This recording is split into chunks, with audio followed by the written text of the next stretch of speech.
this whole series of Run With, and we've gone through this throughout the year, and I thought, right, that's me done. We finished that a couple of weeks ago, certainly I had. I figured, right, no, I think I got one more here to do, and I want to talk to you today on the subject of Run With Passion. Run With Passion. I dare say that today, I don't know what your... If I was to use the word passion or passionate, what is passion to you, then I dare say we would all have some kind of an understanding in our minds. We would be able to in some way frame what we mean by that term, passion. For someone who is passionate about something, I dare say we'll be able to frame that there in some kind of a way, be able to in some way put it into words, or to describe an event, or someone who we know, they're passionate about that thing, they're passionate about that subject, they're passionate about that event, and we will understand the reasons why we would use that term, passionate. This is why they're passionate. There's things like intense, ardent, fervent, zealous, fiery, heated, emotional, excited, animated, spirited, vigorous, energetic, fanatical, frenzied, wild, fierce, violent, flaming, raging, burning. All of these words are associated with the word passion and with the word passionate.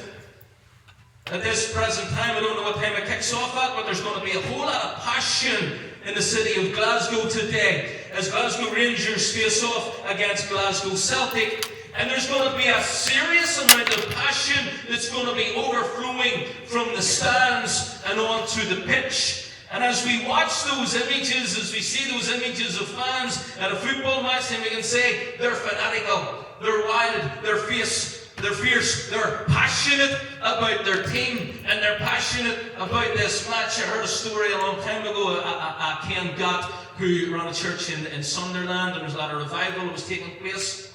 And Ken Gott he had a visiting preacher coming in, and they were driving past Sunderland Stadium, and the guy who was visiting with Ken Gott asked him, what's that place there? And Ken said, well, that's the biggest church that we have in Sunderland.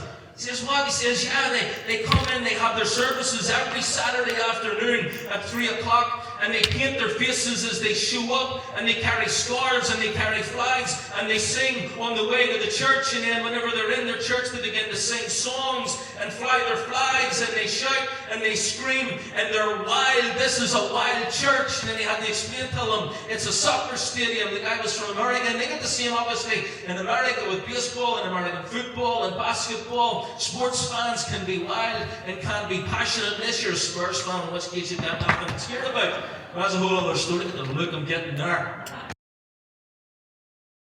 Passionate about something. You know what it is to be wild and to be fierce. We can describe someone who is passionate. But I think that passion is a lot more deeper than just what we can see on the surface. All of those things that we can determine, we can see, we can frame and say, yeah, that's someone who's passionate. I think that passion can also run a heck of a lot deeper than that. And I want us today to learn to run with passion. You see, passion feeds persistence. There was a guy who was doing a lot of interviews with entrepreneurs, people who had established businesses, and he was asking them the questions around what made them tick and why were they so successful. And he asked them a question around passion.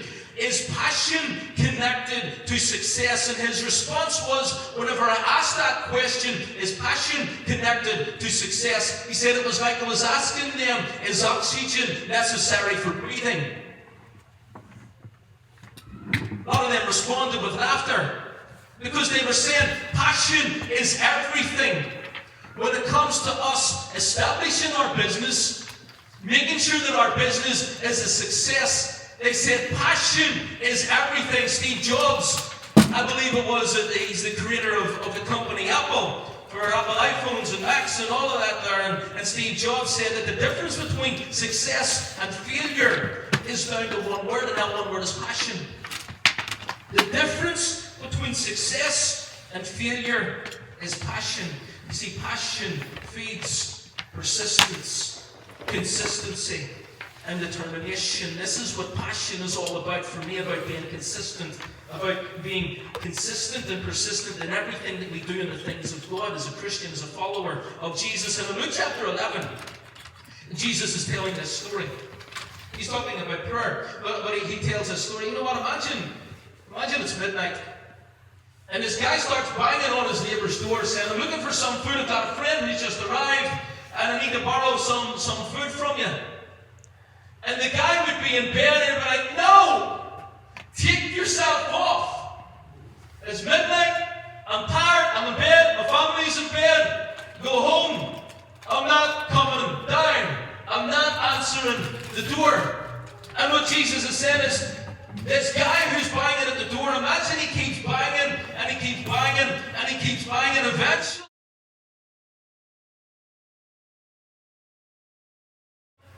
if he wasn't going to do it just because they're friends, he will do it because of the passionate persistence of the neighbor banging on the door. Okay, I'll answer the door. Here's your bread. Go away. See you tomorrow. Passionate persistence Jesus is talking about. I believe that we have got to be passionately persistent in our walk with God. I believe that we have got to run with passion. We've got to run with passion, be passionate about the things of God. I want to share with you very briefly 3 things that I believe passion is in some way connected to our walk with God. Number 1, passion will position you. I got this story from Edwin Michael, so don't be telling Edwin Michael that I got this story from him, because I didn't know it's stood that low. I'm sorry, Edwin. It's a joke. I was at the Elam. Elam were having this vision night a couple of weeks ago. They were doing 4 of them, and just talking about the future of Elam and about what's on their heart and what's on Edwin's heart and what he's passionate about. And Edwin has always been passionate about planting churches and about seeing the gospel spread throughout the rest of Ireland. And they put up this image on the screen that showed where all these different churches are in the whole island of Ireland. And up in the top right corner where Northern Ireland is, it is just chock-a-block with churches. And as you go down south, there's not that many churches. There's not that much of a witness down south. And it's Edwin's passion and it's Elam's passion and determination that we begin to spread the gospel out, and we begin to plant churches down south, and we begin to see ministries established down south. And Edwin was sharing his heart around the future of Elam and around what he wants to do. And he begins to talk about Cristiano Ronaldo. For those of you that know football, Cristiano Ronaldo has, just a couple of weeks ago, he broke the record for the all-time greatest scorer in the history of football, of top-flight football. And I don't know how many goals he scored, but it goes into the hundreds, the absolute hundreds, and he overtook Pele as being the greatest scorer in top-flight football. And he broke the record by scoring a hat-trick in a match a couple of weeks ago. And he'd already scored a couple of goals, and this is Edwin's story, and he's sharing this here, and he's saying, you watch Cristiano Ronaldo because the ball's out wide, or there's a corner, there's something happening out wide, and you can see Cristiano Ronaldo is making his way into the box, and he's jockeying for position, and he gets into a place where he's able he's positioned himself, where he's able to head the ball into the back of the net and break the scoring record. Passion positioned Cristiano Ronaldo to be in that place, to head that ball, and to take that record. You okay, Matt?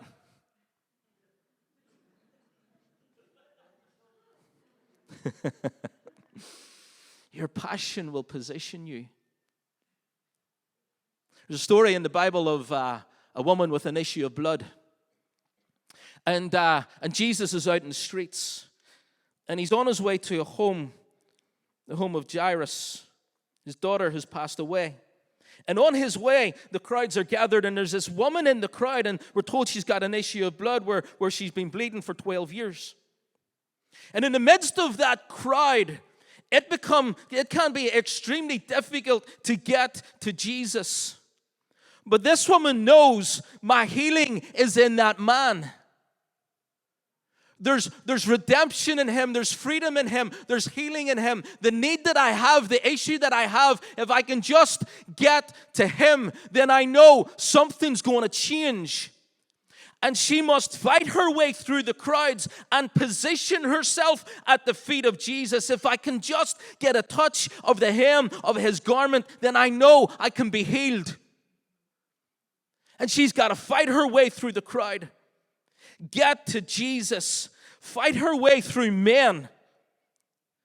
Elbows going, arms flying all over the place. Everybody's trying to get to Jesus. And she makes her way. She positions herself at the feet of Jesus. She's able to grab hold and to touch just the hem of his garment. And instantly she's healed, and Jesus knows who touched me. And he turns. The woman is there. She begins to apologize. It's okay. It's okay. Your faith has healed you. Your faith has made you well. She positioned herself out of passionate persistence. Her passion positioned her in a place where she could find her healing. I know that we teach that God does it all, and he does. It is ultimately we've got to leave it with him. But I believe that we need to do our part at times. That God isn't just going to pour out a blessing for the sake of pouring out a blessing. I believe that it's God's heart, God's determination to bless every single one of us. I believe that with all of my heart, that is the heart of God, that he will bless us, that he would pour out blessing upon blessing upon blessing upon blessing upon blessing on every single one of us. That is the heart of God. But I also believe that there are times whenever we must move, whenever we must position ourselves. Last week at Fireland, we had done this before, but we just felt it was right in that moment last Sunday night at Fireland of just praying for sons and daughters. And in that moment, we call people up to the front because I think that there's just something about making a move. There's just something in us making a move to force God to move. I know God can bless us anywhere, and listen, I've grown up in church all my life and I've heard it all. I don't need to go to church to be a Christian. I don't need to go to church for God to bless me. I don't need to go to the front for God to bless me. I don't need to do this. I don't need to do that. I don't need to do the other. Sometimes I think, you know what? You do. You do. That in the moving,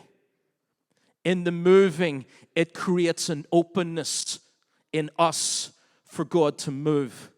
That God is waiting on us. How much do you want this? How much do you want this? I think that the more we have to fight for something, then the more we will value it. How much do you want the blessing of God on your life? How much do you want God to move in your life? And if you want God to move, then you move. You move. And it can be very, very easy. And we're going to finish off with this, and I don't want to run ahead of myself. But it can be very, very easy just to stay. And whenever you stay, you get stuck. I absolutely loved lockdown. I got to say, personally, I loved it because I needed it. And I think I need another one. I loved nothing more than coming down here, recording a message, giving everything to Matt. Matt done the worship, had the worship team. Sometimes I've seen formats on the screen, playing the bass guitar, playing the keyboard, singing, and playing the drums. And but Matt put everything together. And then he would put it out live like it was going out live on a Sunday morning. And I love nothing more than sitting in my kitchen with everything live on Facebook, on my TV, and I'm sitting there with a cup of coffee, in my pajamas, and in my dressing gown, and just relaxed on a Sunday morning. I think, this is good. This is easy. But it wasn't what it was called to. This is what we're called to. God has called us to community. God has called us to family. God has not called us to sit in a house and watch it every week on Facebook. That was never God's intention. God is calling us to move. He's calling you to move. And as you move, God will move. Passion will position you. Move into position. I know, hey, listen, I know it's going to be uncomfortable. I know it means, you know what, see, whenever it comes to worship, I think there's just something about just coming out to the front, being out at the front and just being with God, taking everything else away, all the distractions, just being passionate about God. I know it can be easy just to, you know what, I'm safe here. I'm safe here. That woman with the issue of blood was safe on the outside. But she knew, I've got to make a move. I've got to position myself. And I just pray that as we run with passion, that our passion will position us for God to move in us. Number 2, your passion will propel you. Your passion will propel you. Your passion will propel you or push you to the next stage of your journey, to the next level of your journey, of your walk with God. Your passion will propel you. In 2 Corinthians chapter 11, whenever it comes to passion for me, whenever I'm reading through the Bible, I guess there's no one, I don't think, apart from Jesus that embodies passion as much as the Apostle Paul. For me, he is the embodiment of passion for the things of God and for the church and for everything that God is passionate about. And in 2 Corinthians chapter 11, Paul writes out this list of things, that everything that he's been through, of how many times he's been put in prison, how many times he's been beaten, how many times he's been whipped, how many times he's been punished, how many times he shipwrecked, all of these things that has happened to Paul. And at the bottom of it, in 2 Corinthians chapter 11, at the end of this here, he says, but I've got this burden for the churches. I've got this burden for the churches. And sometimes as I read through what Paul has been through, my thinking is, you know what, God, you called him. You chose him. You set him apart. You can read about his conversion in Acts chapter 9 and the things that he got up to beforehand. And God called him, chose him, set him apart, established him, set him out in ministry. For what? Just to be beaten every week? Just to be thrown into prison every week? Just to be punished every week? Just to be made fun of every week? Just to be talked about every week? Was that it? Surely he deserved more than what he got. And Paul, at the end of this, he says, but I've got this burden. I've got this passion for the churches. I'm passionate about church. I'm passionate about the call of God on my life. And so whenever he's writing to the Philippians, he says, I'm leaving everything behind. All of that stuff, everything that has gone before, I leave it behind me. And he says, I'm pressing on. That was, for me, one of the most significant reasons as to why Paul was successful in ministry. Because he kept pressing on. He didn't stop. He didn't stop. He wasn't writing what he wrote to the church in Corinth just to moan and complain. Look at what's happened to me. Somebody help me. No, he's putting things into context. This is what I've been through. But I've got a burden and I've got a passion for the churches. And so he's writing to the Philippians. He says, in spite of everything that's happened, I'm pressing on. I'm pressing on. You see, because of passion, because of Paul's passion for God and for the things of God, Paul could say, I'm pressing on. And his passion propelled him. His passion pushed him on. Let's run with passion, church. Let's run with passion. The third and the final thing, passion leads to production. Passion leads to productivity. I think it's kind of like similar to what we said at the start, where when Steve Jobs said the difference between success and failure is down to passion. Those entrepreneurs, those people who had established businesses, worship team, you can come. Those people who had established businesses were saying, look, it's all about passion. Without the passion, we wouldn't produce what we have produced. Steve Jobs could say, without the passion, because there were so many failures beforehand, before creating the first Apple Mac computer, there were so many failures, but his passion drove him forward. His passion pushed him and propelled him forward, and because of his passion, he was able to produce and establish a multi-million-dollar company, multi-billion-dollar company. His passion produced. I think one of the weirdest stories in the Bible for me has got to be the story of Noah. I mean, whenever you stop to actually think about this, to think about what Noah was called to do and what God was telling him to do. Noah, I want you to build an ark. A what? An ark, Noah. Because there was no such thing in Noah's day. There was no such thing as an ark. And where Noah lived, in the middle of nowhere, there was no water for an ark. There was no water for a boat. So you could describe, Noah's like, what, an ark? What's an ark? Well, it's kind of like a boat. Well, what's a boat? I'm in the middle of the desert here, God. You want me to build a boat? What's going on? This is crazy. It's got to be, for me, one of the most weirdest, wildest, wackiest stories in the Bible. To build this huge, big ark in the middle of nowhere, hundreds of miles away from water. And God explains to him why. And out of Noah's passion for God, Noah says, okay, I'll build it.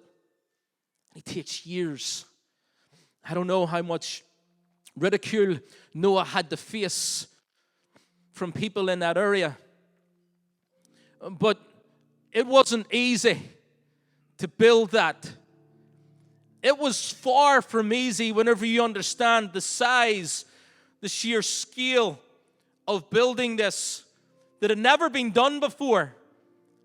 I don't know what gifts and abilities Noah had in the carpentry trade and in the building trade, but it was far from easy.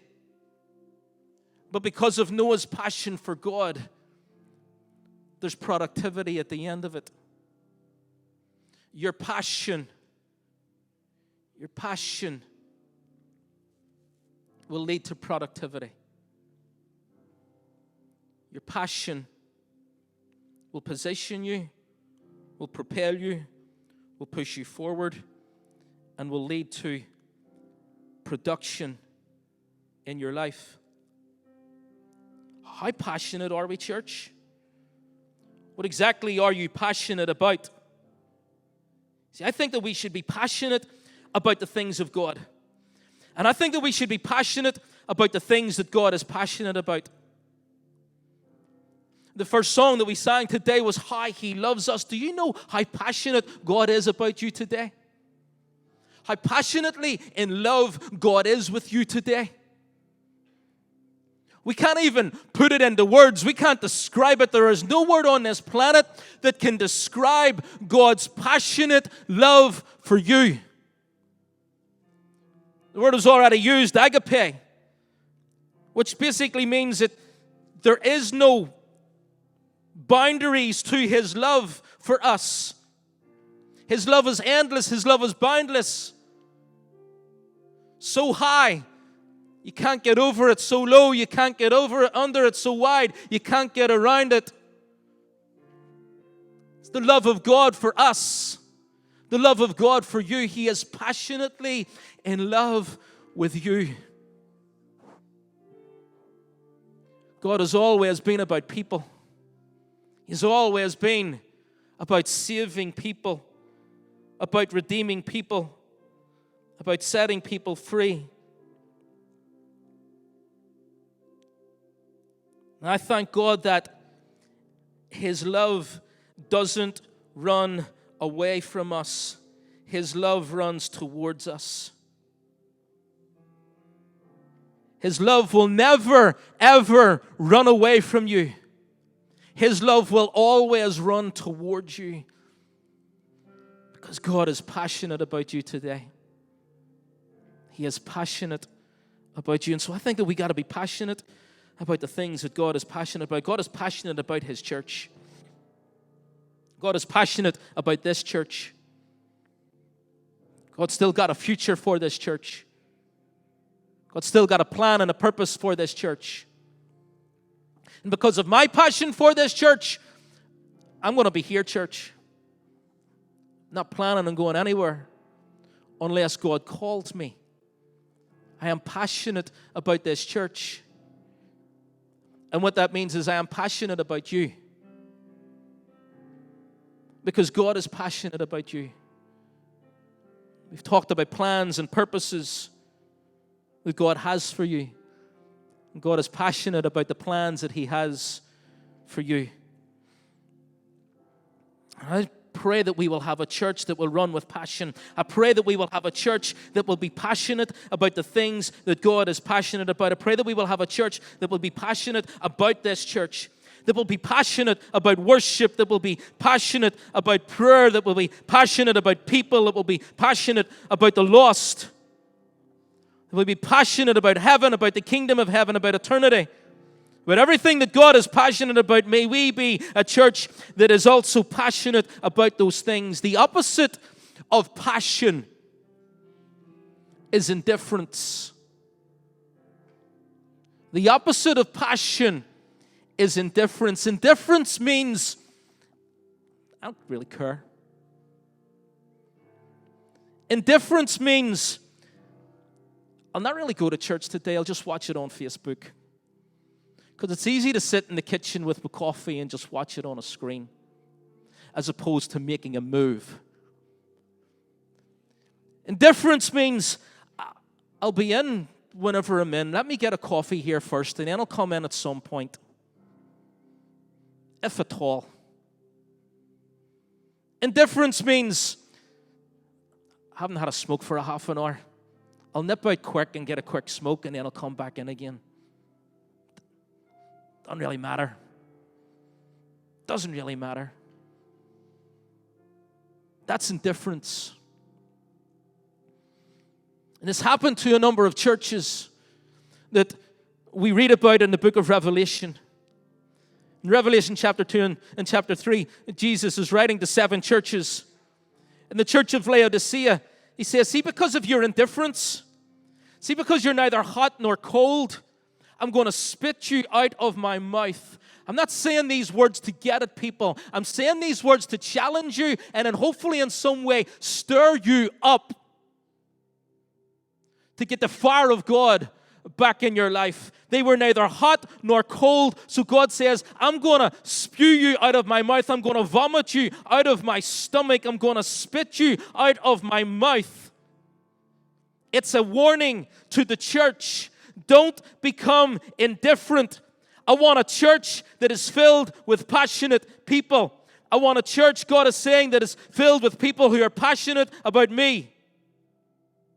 Don't be like the church of Laodicea. The first church he writes to is the church in Ephesus. He says, I want you to come back to your first love. Will you stand with me, church?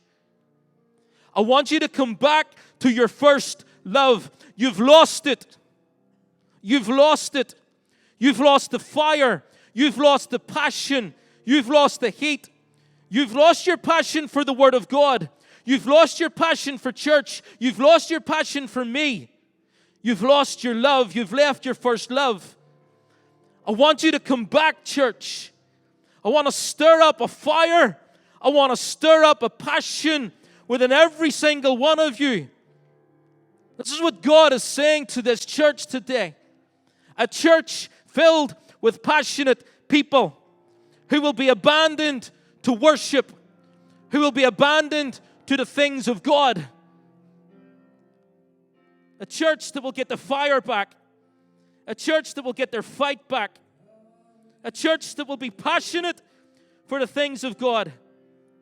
Can we run with passion, church? Can we run with passion? How great is our God? How great is our God? I think we should be passionate about how great our God is. I think we should be passionate about what God has done for us. I think we should be passionate about how He saved us. I think we should be passionate about where He has brought us from. I think we should be passionate about what He has brought us into. I think we should be passionate for the plans and the purposes that He has for us. I think we should be passionate for the cross. I think we should be passionate for His Son, Jesus Christ. Thank you, Lord. Thank you, Lord. Let's run with passion, church. Let's run with passion, church.